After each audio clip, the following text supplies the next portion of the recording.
Hi guys, today I'll be reviewing the cybergun CO2 Desert Eagle. There is a newer model called the L6 that cybergun also makes. It takes the same magazines. The only differences are the grip has like finger grooves in it, and it has a Picatinny rail on the top and bottom along with a mock muzzle brake. Let's get into some pros. It's full auto with a high fire rate. It has a full metal upper, meaning the barrel and the slide. It's only $120. The mags are only $20 each.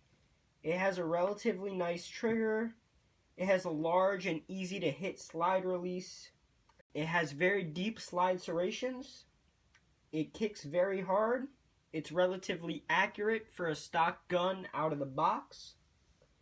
It has mounts for a scope or scope rail.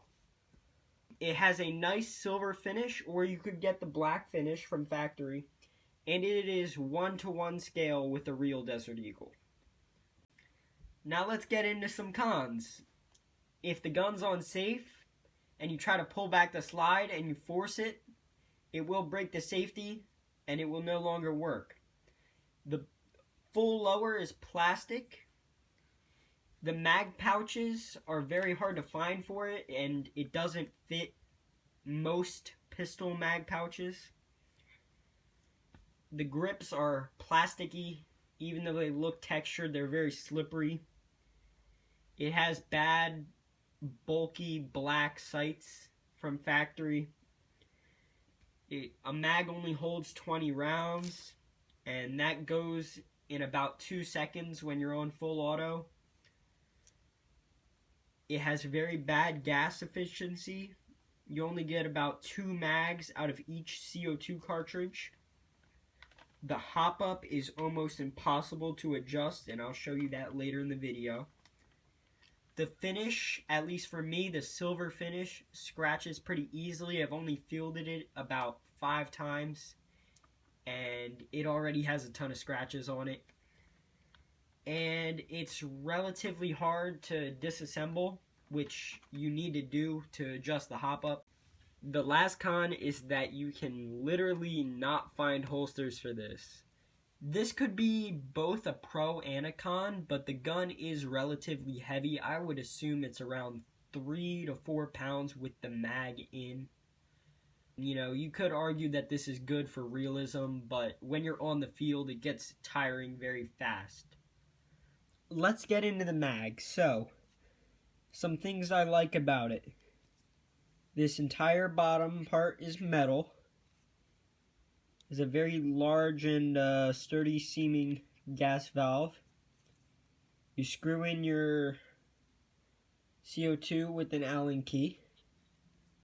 Now some of the things that I dislike. You can't view how many BBs you have left. On the front of most magazines, there's an open area so you can see, and there's not on this one. This top part is a plastic part, so I don't really like that. I don't like that you have to use a specific loading, like speed loader, to get your BBs in, or load them by hand. I don't like that. And yeah, again, it's not very gas efficient, so you're going to be changing out CO2 a lot. So here we're going to be putting CO2 in.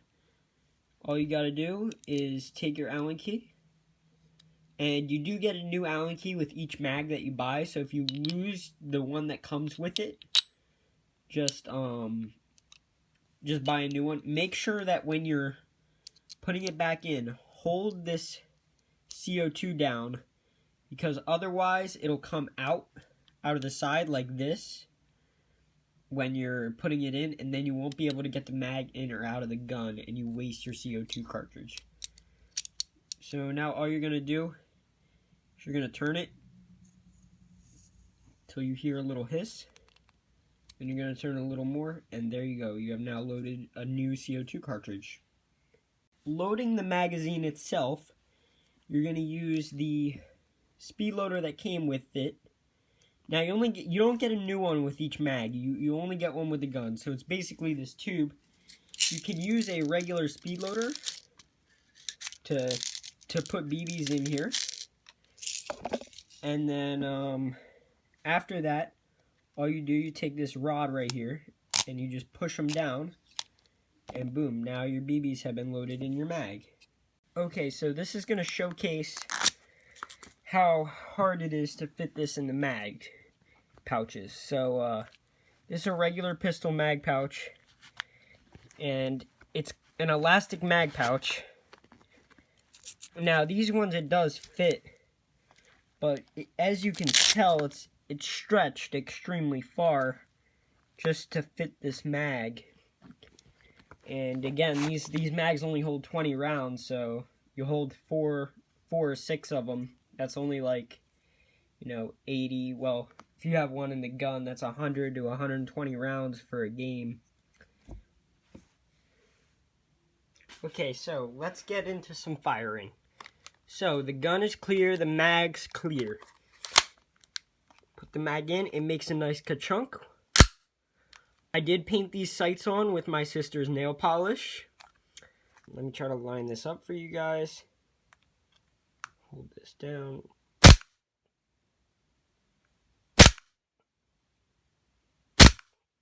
So there's some kick. And then let's switch it over to full auto. There we go. And here's some full auto. There we go. Okay, so here I'm going to showcase three things. So after a few games, it does have scratches which are visible. There you go. So yeah, that's that. There's also a big one on the top right there. It does have full trades right there. Nothing on this side though. And here is the safety I was talking about. So when the safety's on, you can only pull it back to there and then it stops. If you try to force it, it will break the safety. Some other thing. Here's the grip. You can see the texture. It's not the best. The slide serrations are very deep, as you can see. And there's a lot of them. So you get that nice, you can fit a full hand on them. At least if you have small hands. Here's the mag release right here. It's not the best. This is for when you take it down. Hammer serrations, they're pretty nice. The hammer itself, full cock. Here is the trigger pull. So almost no take up whatsoever. And then it just breaks right there. If I keep it pulled back, there's the reset. And there's the next shot. The gun is about a foot long.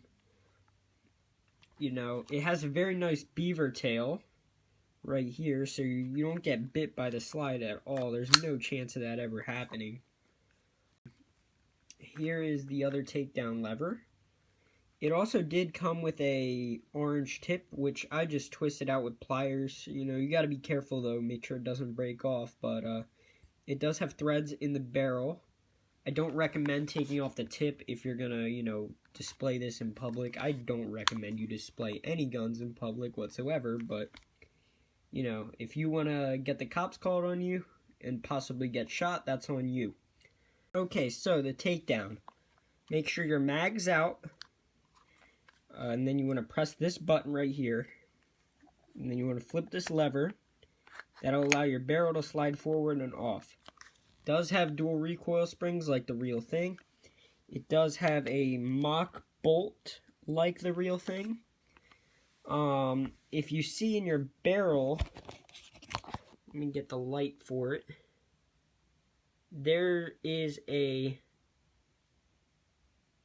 a little black piece sticking out right above my fingernail right there. That is your hop up. It is extremely hard to adjust. I had to find a really tiny Allen key just to be able to adjust it. So here's the one you use for the mag. Here's the one that I use to adjust the hop up. Okay, now let's put this back together. All you do, I could not get my slide off, by the way. On the real one, you just slide it forward. But all you do to put this back, you put your barrel in. There's going to be a little cutout section there and a big like open section here. Line that up. And then once it's lined up, all you do is slide it back. And then you flip that lever. And it's good. That is back together. This is CO2, so unless you're using a lubricated CO2 cartridge, this does need to be cleaned more often than a gas pistol. Okay, so two things I forgot. That little black piece right by my fingernail, right there, to adjust your hop up, you're just going to push it over, you know, clockwise or counterclockwise. So the more it is clockwise, the more hop you have, and the less clockwise, the less hop you have. Also, in your box, that's what the box looks like. You get a speed loader, one Allen key for your mag, a mag, the gun, the owner's manual, and that is all. I use this little compartment to store my CO2s. So this can fit about 6 to 8 CO2 cartridges. So that's like a good thing to know if you're going to keep the box. Alright, let's get into an accuracy test. So that's a 6-inch diameter pan at head level 50 feet away. That's a good distance for a pistol. I will be taking 2 sighter shots and 10 actual shots. And then we will see how many it hits out of those 10. The advertised FPS of this gun is 390, but with .25s I get about 330 out of it. I am using .25s for this test. Here we go.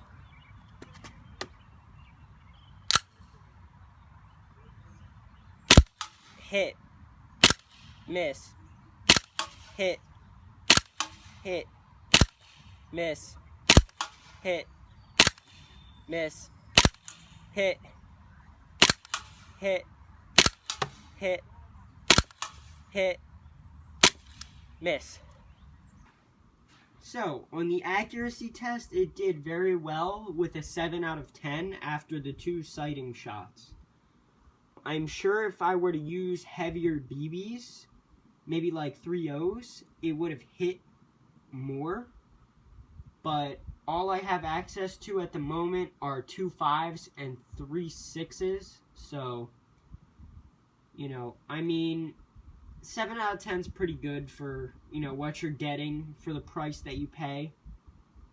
Here's a little more full auto shooting. This is dry fire, which I don't recommend, but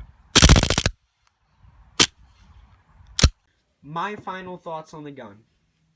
For $120, it's priced pretty decently for what it is. For that price range, there's a lot better, more competitive guns in combat situations that you could use. But for target shooting and for just taking it out to the field and having a ton of fun, this is a really fun gun. It kicks super hard. It has a fast full auto fire rate. You know, I would never run it as a secondary though because it's way too heavy.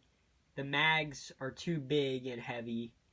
You know, it's kind of impractical compared to like some other like Glocks or high Kappas, you know, that type of stuff. But, I mean, overall, it's a decent gun. I would never run it as a primary, but, you know, to each his own. Thank you guys for tuning in. I'll see you next time. Peace.